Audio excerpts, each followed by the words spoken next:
Are the keys to building a flourishing culture similar across the world? Well, listen in today as I talk with a leader with one of our flourishing mission partners in Lusaka, Zambia. Her words of wisdom will inspire you today. Welcome to the Flourishing Culture Leadership Podcast, your home for open, honest, and insightful conversations to help develop your leadership, your team, and build a flourishing workplace culture. A flourishing organization includes inspirational leadership and a healthy board governance. Effective leadership teams bring together a variety of strengths to accomplish the mission of God that God has given to them. In churches and Christian organizations, some board members bring strategic skills developed in marketplace settings. Today on the Flourishing Culture Leadership Podcast, we're going to consider how leaders create an environment for engaged employees. And I'm delighted, and this is an unusually positive opportunity. I'm delighted to welcome Victoria Mupwaya to the Flourishing Culture Leadership Podcast today. Victoria is on the board of Miracle Life Family Church and Rema Bible Training Center in Lusaka, Zambia. She's the CEO of VSM People Solutions and the former head of human resources for Barclays Bank in Zambia. Victoria, welcome. Thank you, Al. I'm really happy to be on the program, excited to talk to you and share some insights of my journey with Miracle Life and with Rema Bible Training Center.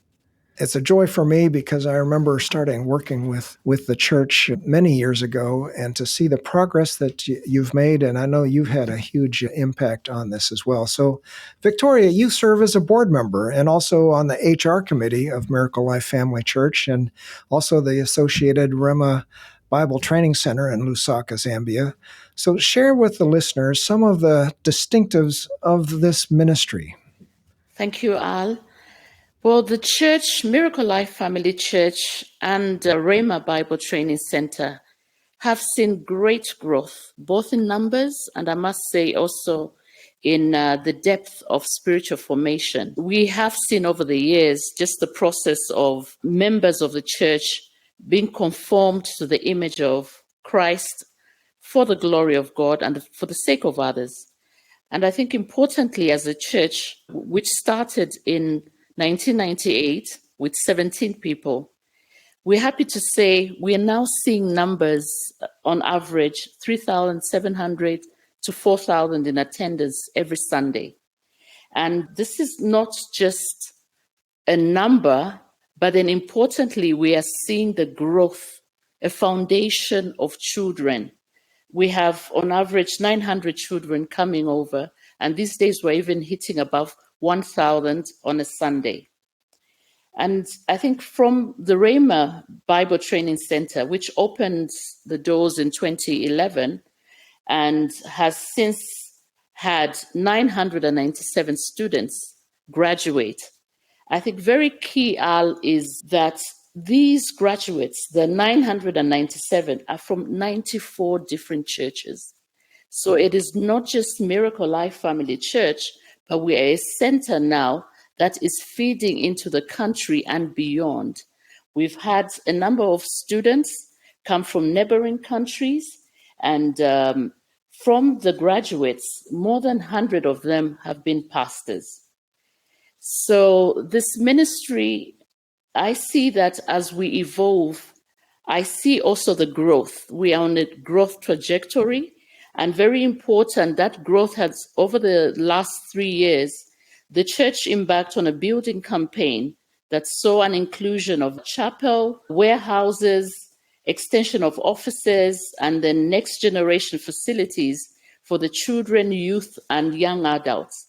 But I think it's important to state that buildings are merely facilities, but what we are positioning ourselves as a church is to influence generations to come. We are positioning ourselves for the growth of the body of Christ for years to come.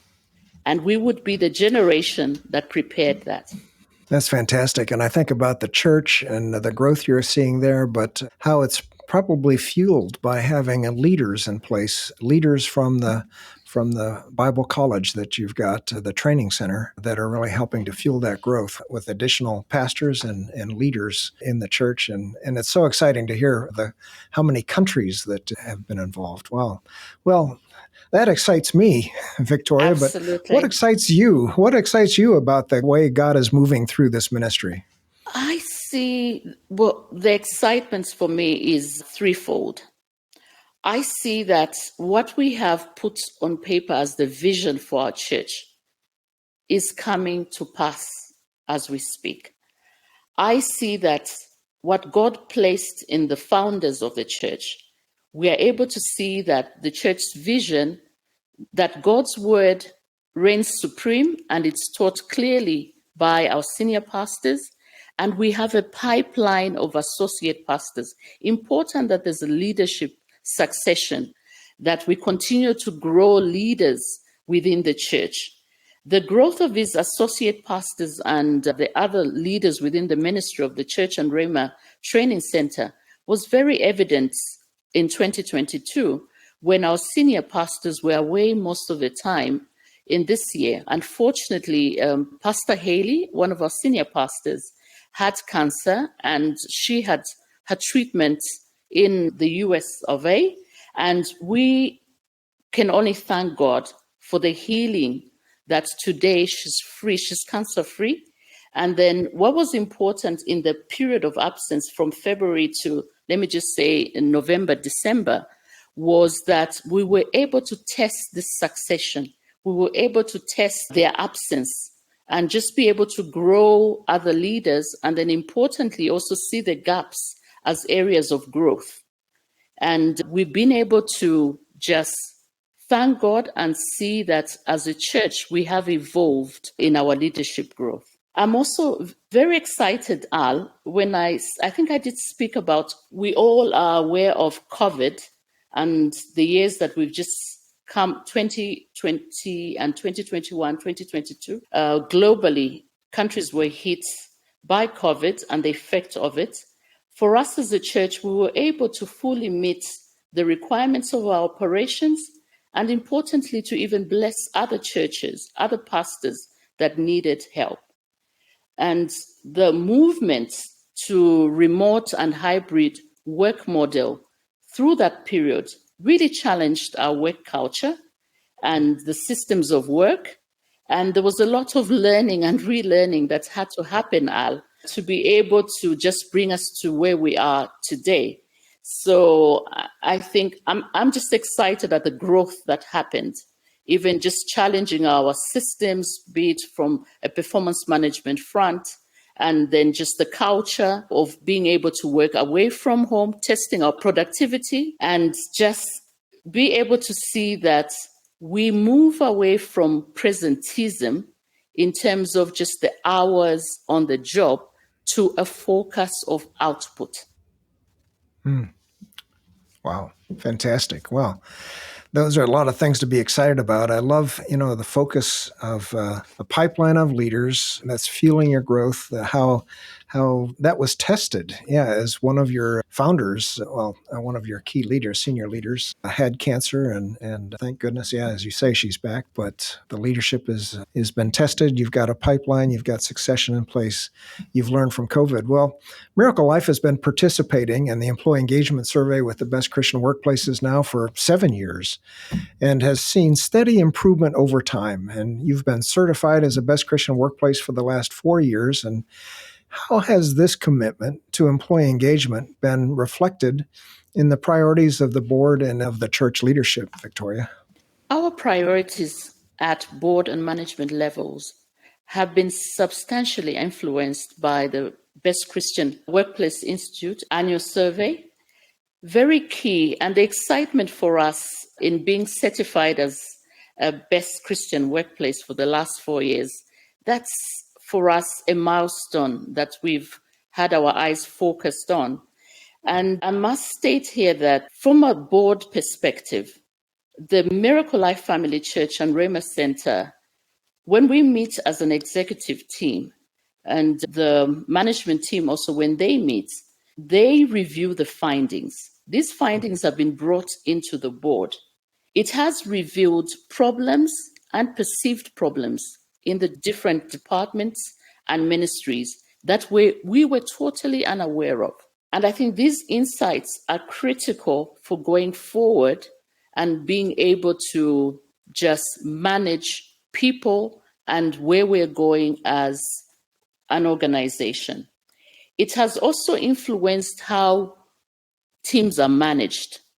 And it's been critical in making sure that the results and the feedback that come out from that process are fed into the many different areas, including the hiring practices, including how an employee experiences management, how they experience just their entire life cycle as an employee. And also, we've made sure that when these results are brought into the board, our interest as a board collectively is that we're able to continuously change. How are we continuously pursuing excellence? What do we do with these results that will impact into a change that is felt in the different levels of the organization? Yeah, I love that question. How do we pursue excellence? And having data helps with that process, doesn't it? And I love your comment, and it's insightful about it helps to identify not only strengths, but you said problems and perceived problems. Describe that just a little more, and maybe even an example of, I think everybody knows, well, their perceived problems may not be real problems, but. Yes, I think it is important that perceived problems are actually communicated and discussed, because a perceived problem may be seen by one party as something that is not what it is. And that can only be cleared. I think the clarity of what it is based on communication. And the survey provides that clarity. What I love about the Best Christian Workplace Survey is just that it is anchored on scientifically based culture drivers. It takes away the guessing. It takes away that clarity is what's required from both the employee and those that are managing the employees. Exactly. Well, so what's the benefit of continuing to survey employees to work on building a flourishing workplace culture over time? And as a trained human resource leader, I'm really interested in your thoughts on that. I definitely can see that the benefits, you get to set a benchmark. What you can't measure, you can't control in management. I think that's a principle that most of us agree to. So what this survey and the measuring of the engagement survey is, it gives you the ability to have trend analysis. You'll have, for us that have been able to do this for 4 years, we can actually set and look at what was our baseline when we started the surveys and where are we now. And so when we measure it and say we are improving, we can actually point to the drivers of it, in which areas, and the quantum. And then important also, what I see as the benefit is much needed building of trust, transparency, and just a positive work environment. We've been able to actually experience this as Miracle Life Family Church and Rhema Bible Training Center. We can see employees that are now committed.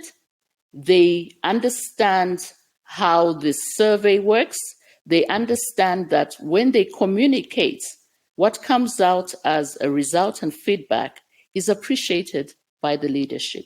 And then it helps create solutions that are fit to our reality and helps us then come up with the right strategies to deal with factors such as employee retention. Let me just emphasize this.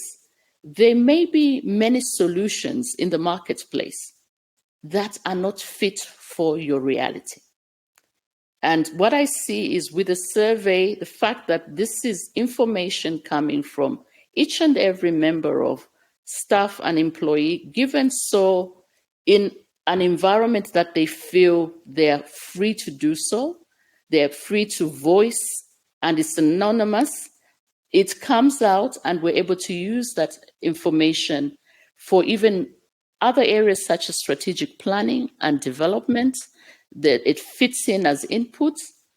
And then we're also looking at using and identifying it in areas of improvement that we are then also putting into action plans to enhance employee performance and to empower teams. There's a sense of ownership that employees get with the understanding that we are part of this process, and therefore we want to be part of the solutions.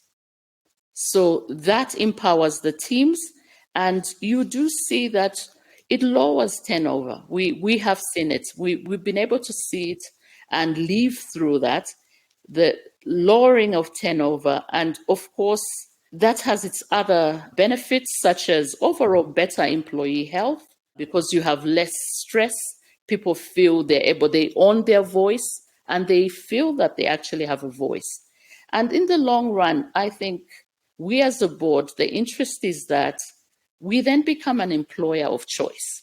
And when we're looking at attracting talent and being able to bring talent on board, or even retaining them once they've joined us, that brand is very important. You can actually not put value on it in the marketplace. Yeah. Those are great benefits, Victoria. Thanks. Yeah. As you say, setting a benchmark, being able to actually measure and manage. You can manage what you measure, but the trust and transparency, that seems to be a theme that comes back to us over and over again, how after several years, it's actually trusted and appreciated by employees that they have a chance to, in a structured way, give feedback. Just great. And then, of course, lowering turnover and the financial savings that you experience is outstanding. Well, you've got a distinguished career in human resource leadership and mainly banking and environmental management industries. Share with us how you've experienced employee engagement in the marketplace. And we've even talked about that a little bit because you've used my previous firm at Barclays to do your employee engagement survey.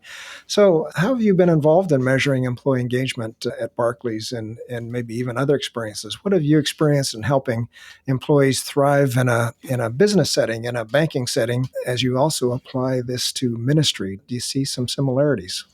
Absolutely. In the marketplace, what I did experience, and I think I'll speak specifically on my last corporate job, which was Director of HR in Barclays Bank for the country. And I was fully responsible for the measurement of employee engagement. We did carry out a survey, and this was administered by a third party who we've already identified, who was Towers and Watson. And this was done across all Barclays Africa countries at the time. And this participation was voluntary. And what was key was to ensure, as the lead person, to highlight the benefits of the survey and to encourage participation. And this was really to ensure that colleagues see the benefits of it. And you would have to be able to explain it in town halls, different engagements, whether it is just when you are having smaller teams and having breakfast maybe, and just having the HR business partners meet the different business units. So then the feedback from the survey would be channeled through focus group discussions. Very, very key, because at that point you're driving ownership, where they feel that we own not just what we are giving as solutions or as feedback, but then we are part of developing these action plans. That will become how we drive the business going forward. And the best results, as I saw them, were always through collective effort. And we would engage key stakeholders, such as the unions. We had very active unions. And you'd make sure that this is something that is part of the colleague engagement. It is planned, it is scheduled, and they are part of encouraging even the membership, that you are looking for ways of providing feedback to management, providing feedback to the board. And so they were a critical stakeholder in this whole engagement. And then in general, I think I would speak also in general on the measurements of employee engagement, my experience over the years. And for me, I see that best practice would be to focus on the holistic employee experience throughout the employee life cycle. So you are not just positioning it to be done as an event at some point, but trying to find ways of ensuring that you have employee cycle feedback, for instance, obtained through candidate feedback when you are recruiting. And then at the onboarding stage also, you could also have employee engagement feedback. There's also training. How do you leverage on getting some feedback of the experience that they get from those processes? And then, of course, the one that I think is commonly used is at exit level in the exit process. But then multi-rater assessments on performance, for instance, and development evaluations, I think these are also a very good way of measuring engagement. And I used all these in the different stages of employee life cycle. Wow, those are great experiences. And I love how you mentioned action plans drive the business forward.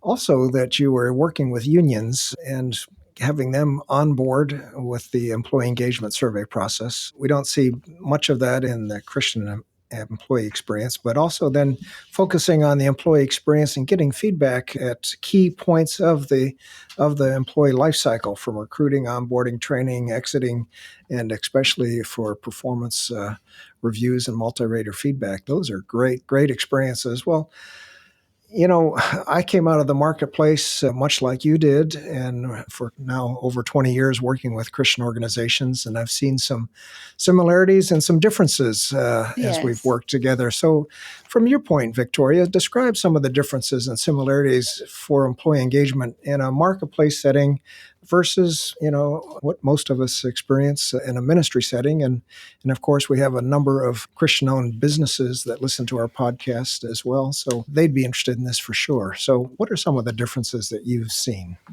and similarities? Yeah.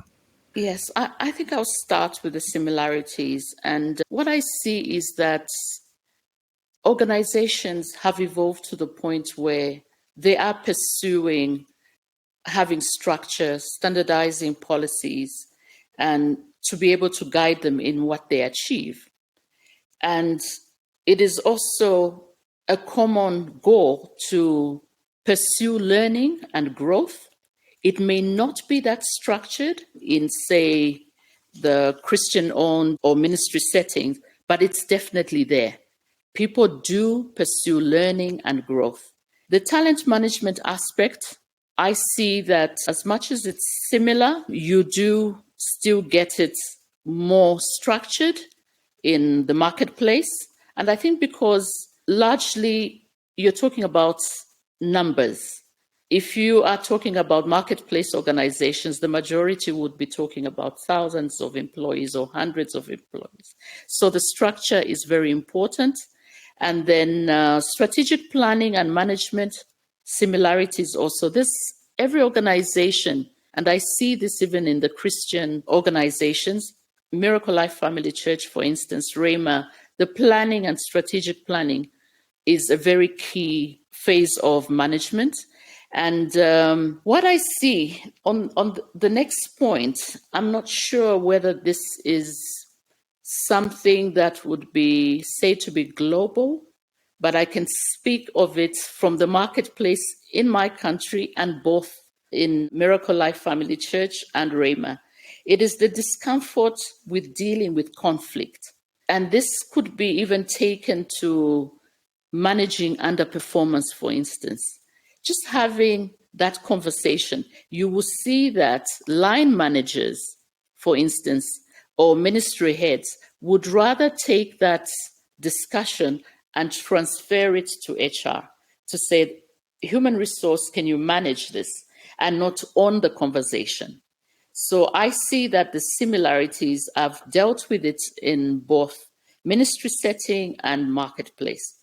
From the differences, I see that performance management in the marketplace setting will normally incorporate robust reward and compensation policies that will include bonus schemes, share incentives. And these are really necessary because there's stiff competition in the marketplace. And you see that there are talent wars to be able to get the best people on board. So they drive and they always have bonus schemes, share incentives, and many other forms of compensation, more so on the financial than non-financial incentives. Yes. And what then I see as a difference is in the ministry setting, we've had to work on the culture and the belief that being a church would mean the standard can be lowered, which would mean also inefficiencies and underperformance can be condoned. But this is the total difference. If you look at it, goes against Colossians 3:23-24, which says, whatever you do, do it heartily as unto the Lord and not to men. So therefore, it demands excellence. And then it demands, accountability. It demands having authentic conversations. It demands being brutally honest, even to yourself, on how you are performing. I'd say preach it, sister. Absolutely. A friend of ours, Mike Sharo of C12, describes it as sloppy agape. Too often times in Christian organizations, there seems to be, okay, we can have a lower standard. We don't need to strive for excellence. But even the scripture that you mentioned describes the importance of striving for excellence. God's creation is excellent, and so our work should be to strive for that. I trust you're enjoying our podcast today. We'll be right back after an important word for leaders. Are you tired of spinning your wheels with unwanted turnover, toxicity, and disengaged employees? Do you want to improve your team's effectiveness and performance? A helpful way to improve is to have you and your leadership team buy our new book, Road to Flourishing: 8 Keys to Boost Employee Engagement and Well-Being. This is the only research-based book that shows you how to engage employees, build fantastic teams, cultivate life-giving work, attract and retain outstanding talent, and much more. To buy a copy for you and your team, go to www.roadtoflourishing.com. And when you buy a book, you'll receive a free copy of our Rewarding Compensation Flourish Guide. Again, go to roadtoflourishing.com and buy a book for you and your team and receive a free Rewarding Compensation Flourish Guide. And now, back to today's special guest. In your experience in the church and the training center, do you hear people saying, oh gosh, we don't want to be corporate. We don't want to have these policies. We don't want to have this talent management system. We don't want to have, really, effective planning and management. That's corporate. This is a church. Do you get much feedback around that? No, honestly, we've been very embracing of structure, having standard operating procedures. And I think just recognizing that we would have to have order in the way we do things and then a benchmark and a standard. I think that is a common place that every employee, I think, starts from. And I think that maybe comes from the onboarding, the orientation. When they come on board, there's that common understanding that this is what we are going to achieve. But I think in the past, the culture would be challenged when it comes to you're underperforming or something has happened and there's a disciplinary issue that needs to be addressed. It's at that point that forgiveness becomes the key issue. That shouldn't we be embracing forgiveness? Shouldn't we be looking at this as in, this is a church and really you cannot take action? Well, let's talk about board governance. The board has oversight responsibilities and the leadership team carries things out day to day. You even mentioned that the way the survey reports happen, you look at it from a board standpoint and the leadership carries it out. So, how does the board set the tone for general human resource practices in your experience here with the church and the training center? So, in general, a board would set the tone through the effective recruitment and performance management of the CEO of any organization. That would be the start point. In our case, as Miracle Life Family Church and Rhema Bible Training Center, in the past years, since we've had our senior pastors in those positions for some time now, and we thank God for that, it has been through supporting the senior pastors in the delivery of their work. Now, the board oversight is done through ensuring that there's clarity in their responsibilities, and these responsibilities do reflect the changing demands of the role. It is important, even in churches, to understand that change is constant. And are we really evolving? Are we looking at these responsibilities and the job that it is addressing those changes that we're facing? And then, importantly, also the timely and continuous conversation on performance. And this, I think the senior pastors know that we are, as a board, we are there to support them. We set the tone that every employee in the organization, whether it is the church or whether it's the training center, they know that everyone is held to the same standard. And the board ensures that is done. One of our values as a church, very key, is excellence, that we will serve with excellence. And that should cut across everything that we do. And then by ensuring also that capacity building takes place to support their learning and their growth. So we as a board have made it very clear that this has to be measured. We need to define it. And as we start to have those conversations, whether it's beginning of the year, it is really, what does growth look like for you, even in your role as a senior pastor, as associate pastor? That is key. The board ensures that conversation is held, and I'm lucky to sit in it. I'm part of it in driving it with the senior pastors, the board chair, myself. We will have that conversation. And then very clearly, we will also include a holistic approach, which will cover also their wellness. And we've made it a point, Al, that this is even on paper, that the medical reviews, the annual medical reviews are undertaken, weekly days off to make sure that they have rest away from the church. Part of the burden would be to always have the church with you 24/7, 7 days a week. And yes, we love you, the church, and you're carrying it as a senior pastor or as a pastor, but there's need to rest.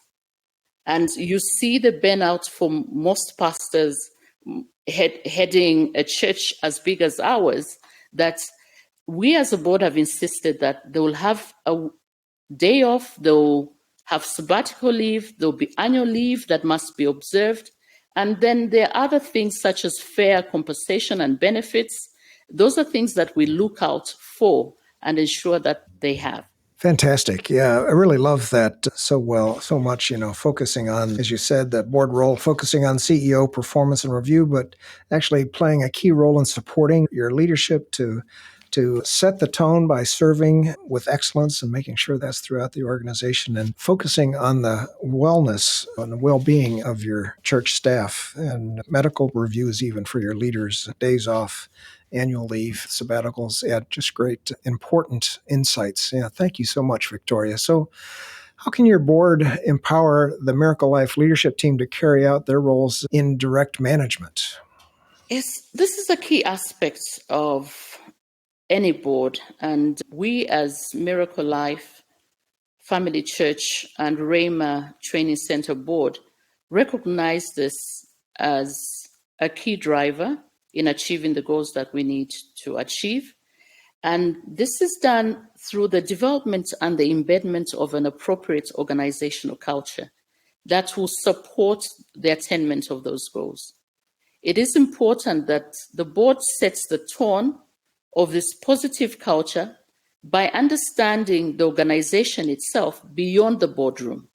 If we are detached from it, we will make decisions that do not reflect the best interests of the organization. So being a Christian organization, for instance, I serve in the connection groups. So I'm a member of a connection group, and I also serve. Over the years, I've moved from being a connection group leader and host in my home, and then moved further to a zone leader, and now I'm coordinating.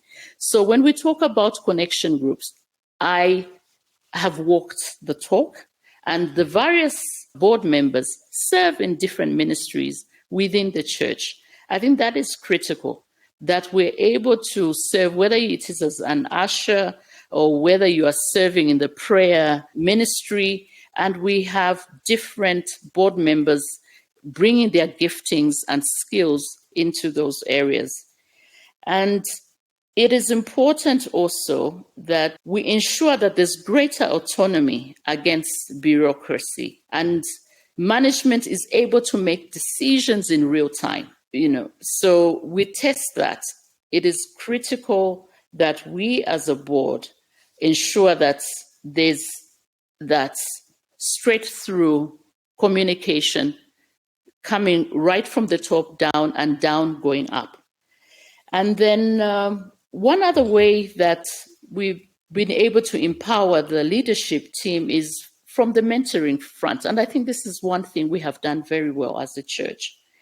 We have been able to be involved and stay away from the typical, this is the board, and we act more as strict headmasters or some supervisory body, but we have instead focused on being partners that are empowering the management team.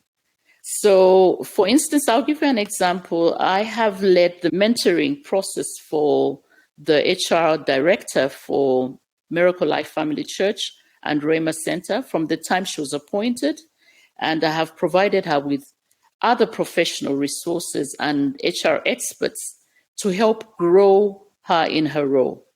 And this is done with an oversight periodically on a quarterly basis. We meet and we will agree on what growth looks like, what are some of the milestones she's focused on, and then I give feedback. And it's been an interesting journey and very fulfilling, absolutely fulfilling.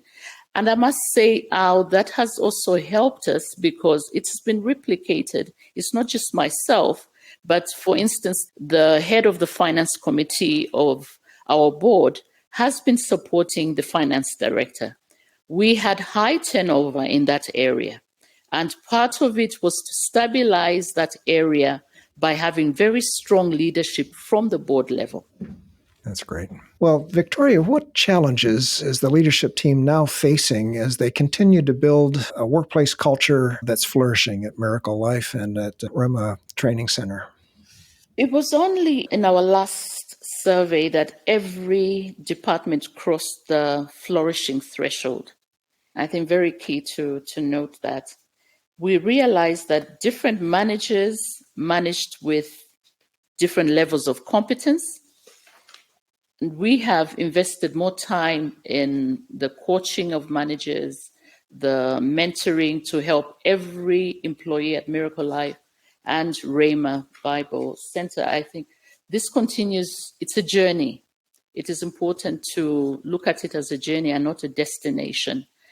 And another challenge we have seen was that all staff understand that tough conversations, honesty, correction, and accountability are for their good and the good of our mission as a church.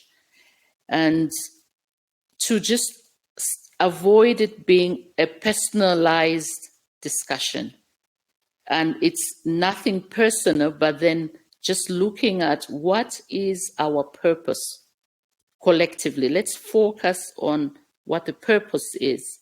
And so there's been growth I think at every level, the ability now to understand that tough conversations are necessary. Yeah. And let me say congratulations to have a flourishing workplace culture in every area of the church and of the training center. That's just fantastic. Best Christian Workplaces serves in a variety of cultures, and yours is one of them. And we know there's a common core of employee engagement attributes, and we understand that some priorities vary with the local context. And in your experience, you've probably seen variations across countries and regions. Are there some aspects of employee engagement that are unique to Zambia that you found, and what are some of the common threads across cultures in creating flourishing workplaces? What I see, Al, as common threads across cultures in creating flourishing workplaces, just purpose-driven work, and you will see that once you have clarity on what it is you're supposed to achieve, that is very key in getting everyone to understand how they contribute to it from their role. And then there's also a second one would be confidence and trust in leadership, inspiring leadership, very, very key. Authentic leadership, very, very key. And the third would be opportunities for development. I think everyone recognizes that they need to develop, and those opportunities or career paths must be defined. One should be able to see themselves growing within that workplace. And I think that's been one of the very key thread. Organizational communication, Al, I think that one is a big one, because once communication, you lose the clarity of it, the effectiveness of it, that's when you start to get the examples we gave of perceived issues, because there should be clarity on communication.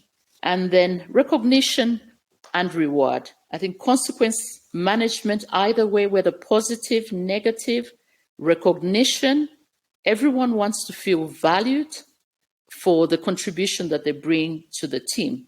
And these threads, I see them that they are common across cultures. What then would be something that I would single out as an aspect of employee engagement that is unique to Zambia? I struggled with this question just when you posed it here, and I'm thinking, okay, what would be unique? But then, however, working in a global organization like Barclays, for instance, the global HR decisions were viewed in the context of the national culture and legislation. Therefore, as much as you'd have standard engagement drivers, for instance, as the HR director, mine would be to define that in the context of how it will be understood in Zambia. And for us as Zambians, we're very relational. We value relationships. And therefore, even your word as a leader, for instance, that trust should be there. Once that is broken, people question that relationship. So from an engagement point of view, we would be looking at how authentic are these relationships that are built. Yes. Yeah. Well, yeah. Okay. Relationship focused on Zambia. That's helpful.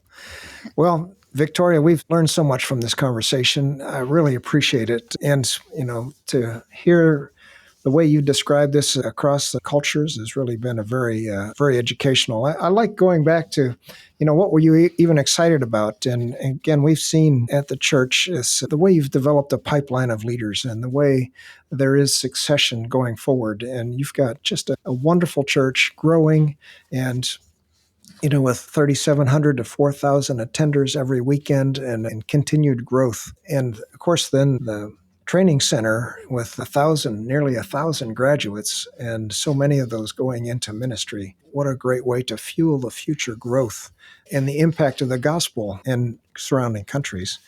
I love the conversation, the benefits around employee engagement, having benchmarks, really encouraging trust and transparency, being appreciated, how it's appreciated by employees, how you're able to create solutions and give input into strategic planning, and of course, the benefit of lower turnover and the financial benefits of that. We've just talked about similarities in different ways, the roles of boards, and how I appreciate so much your participation in the board there, and the focus on CEO performance, the focus of serving with excellence, and then the common threads across cultures. That's really helpful. We often wonder, and we often get questions, so does this work in different cultures? Does this work in Africa?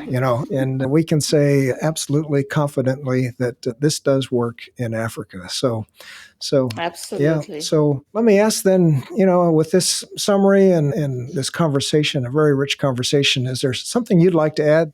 Well, it's just to really thank you for according me this time to represent Miracle Life Family Church and Rhema Training Center, and of course, in my own personal capacity. We so thankful for Best Christian Workplaces Institute for partnering with us.